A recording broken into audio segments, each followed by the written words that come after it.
Autumn is the best time to plant your spring flowering bulbs. A layered pot gives successional flowers from late winter to late spring. Bulbs don't like to sit wet. To stop your bulbs from rotting, it's a good idea to add horticultural grit or broken pot shards to the base of your pot. Make sure to choose a pot that has a few drainage holes in the base. Add approximately 10 centimeters of multi-purpose compost to the bottom of your pot. You can mix in some grit to make this more free draining. Start by adding your largest and latest flowering bulbs as the first layer. Tall tulips and daffodils are a good option for layer 1.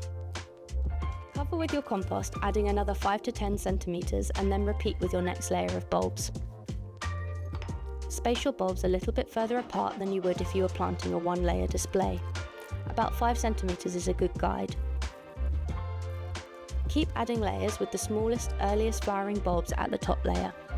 Crocuses are a great option for this last early flowering layer, as they will give you colour in late winter.